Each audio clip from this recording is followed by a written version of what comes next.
Hi guys, my name is Tritam Chu and today we're talking about the ZCam E2. I don't actually do a lot of camera reviews. Actually, this is probably the first camera review on this channel. And that's because when I find a camera that I like, I usually keep it for a very long time. This is also not a very technical review because that's not how I usually look at cameras when I want to gauge if I like them or not. So this is a look at how the camera worked for me and what I liked or disliked about it. Now, I was really interested in the E2 because for me, on paper, the camera ticked a lot of boxes. Now, when you get the camera, it's really shocking just how small this thing is. And the ZCam team really packed this thing with everything they could. It's got HDMI, Wi-Fi, Ethernet, USB-C, 10-pin LEMO, DB9, LANC, 3.5mm jack, mini XLR, Sony MPF socket, and 4-pin LEMO for power. That's a lot of stuff. Now the camera comes with a bunch of cables and something I call the Frankenstein LEMO package, because what you get is just a bunch of cables like this. This is one for Europe, I think. And all of these cables are basically just adapters.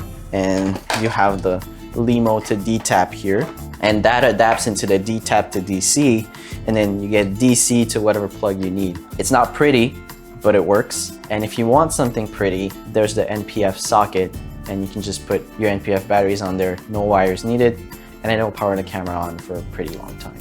Now the camera doesn't come with batteries or memory cards, which this one takes expensive CFast 2.0 cards. You can also use the USB-C port to record directly to an SSD. What makes the camera so attractive to me is that it packs a hell of a punch in such a small body. It can shoot up to 4K 60p in many flavors of Prores, and if you switch to H.265, you get even more frame rates using the variable frame rate feature.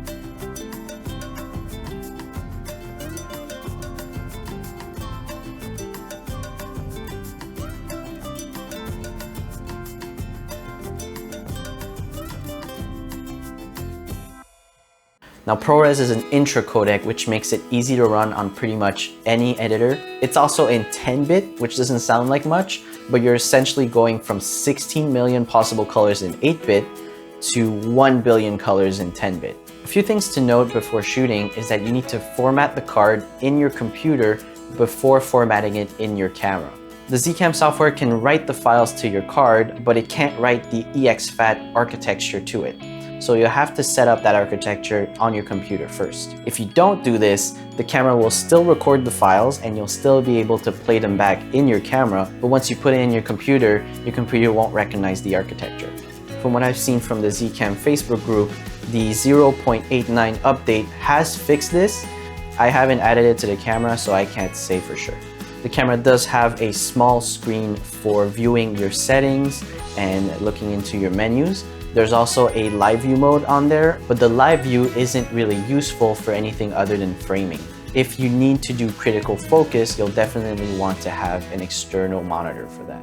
Our first shoot with the camera was a promotional video for the new Series B V2 playing cards, which are these guys right there. And we were shooting my friend Bao showing off his cardistry skills. We shot the entire project in H.265 because of the more efficient compression. In this case, we were getting smaller file size while keeping the nice color information in 10-bit. For the shoot, I wanted to see how the camera would perform on a gimbal, on slider, on handheld. So we got shots with all different setups to see how versatile it would be.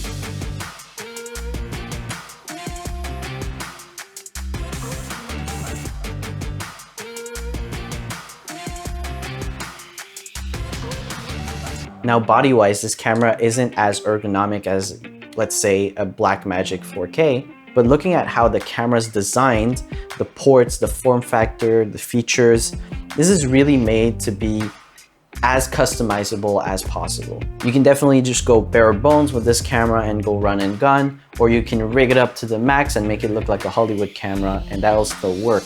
It's got all the features in there. You can definitely go handheld on this, and here you have access to pretty much all your buttons right there. But then you add a small rig cage like this one, and then you can add like a small rig handle to there, And that just feels really, really natural and really fun to shoot with once you get it rolling. You can add a top handle to this and you're pretty much set. And that's a pretty small package there. If you stick to native lenses, the camera balances really easily on a gimbal. It definitely allows for a lighter setup, which helps when you're shooting for extended periods of time. When using it on a gimbal, you really can't see the small screen on the camera, so an external monitor is pretty much mandatory. The camera's autofocus is pretty abysmal. The body detection system actually worked better at finding where to focus, but getting the lens to focus to that point was very hit or miss. If I use autofocus, I use it as single focus before recording, and I don't touch it until I'm done recording. So another big selling point of the camera is it can shoot 4K at 160 frames per second. I don't personally shoot that high of a frame rate. I usually stick to 120, which is good for me. It's there if you need it. But if you're shooting 160, you're not going to be shooting in DCI 4K, you're going to be shooting in more of a widescreen 4K. The thing that I really like about the camera is the dual native ISO Micro Four Thirds sensor. At 500 ISO, the camera will look its cleanest. It's also the lowest you can go. But push it up and it'll start introducing some noise. And then at 2500 ISO, noise just disappears. That's really helpful when shooting in low light, and even then, the in-camera noise reduction is actually really good. You can get a usable image way past 10,000 ISO.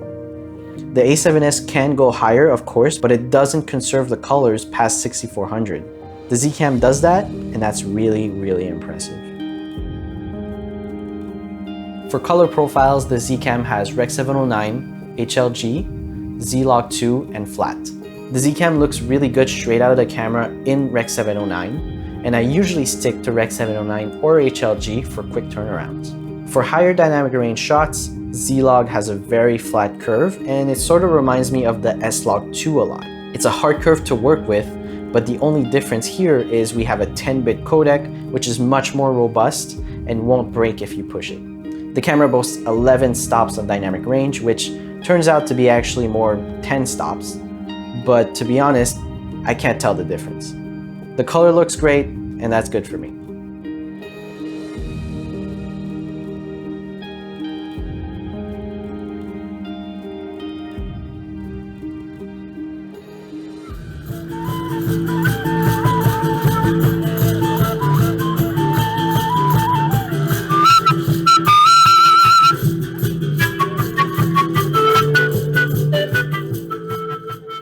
The audio from the ZCam is actually pretty good, but if you need to plug in a microphone, it has a mini XLR input and a 3.5mm jack. For 3.5mm, I don't think plug-in power works. It didn't work with the Rode Micro, so you just have to look out for that. XLR, however, has phantom power, so that works pretty nicely.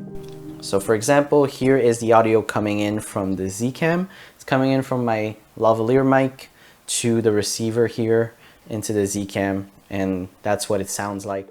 Now, after shooting with this camera for the past month, there are definitely a few things that, to me, make the camera a little quirky. If you're shooting longer clips, the camera automatically splits them into smaller clips when you're recording. If you put those clips together directly in your editor, you'll find that the audio is out of sync. It's a technical issue on how the camera writes the files, but that also means that you have to use ZCam's free software to stitch them back together and then bring that stitched file into your editor. If you want to record with SSDs, the camera has some compatibility issues with some SSDs. The app won't work on some devices. USB tethering won't work with some devices either. All this to say, the camera has some quirks here and there, and if you're not a very technical person, it can be a pain trying to figure out why things are not working the way you want them to. You have settings tucked away in submenus in places where you wouldn't usually think to find them. Some features are grayed out, and most of the time it's because of your resolution or your frame rate. The menu is also finicky in the way that it feels sort of like a GoPro menu, where you sort of have to tap the button multiple times to navigate through your menus. And if you don't have the app or a Portkeys monitor, it can get very tiring to navigate. That being said, I think the camera is fantastic. It could be pretty much any camera you need. It can be an action cam, you can do live streams, multicam sync with this, sky's the limit. And that's because the ZCam team really listened to their customers and they've packed this thing full of features. To this day, they're still adding features. They've just added Z-RAW to their camera, which is exciting. In that sense, the camera sort of feels unfinished, but I don't think that's a bad thing. Bugs are addressed very quickly and the team really listens to the feedback, which is what I think made this camera so great. That being said, the camera is definitely cheaper than the competition, but it isn't necessarily cheap. The body costs $2,000, but by the time you've got it rigged up with a nice cage, some CFast 2.0 cards, a few batteries, some lenses, and a nice monitor, you're looking at more of a $4,000 package, so that's something to look into. It's got great battery life, great codecs, good low light, and a really nice form factor. And I actually really like the Micro Four Thirds system. It's a really powerful little cube and an extremely scary proposition for other manufacturers.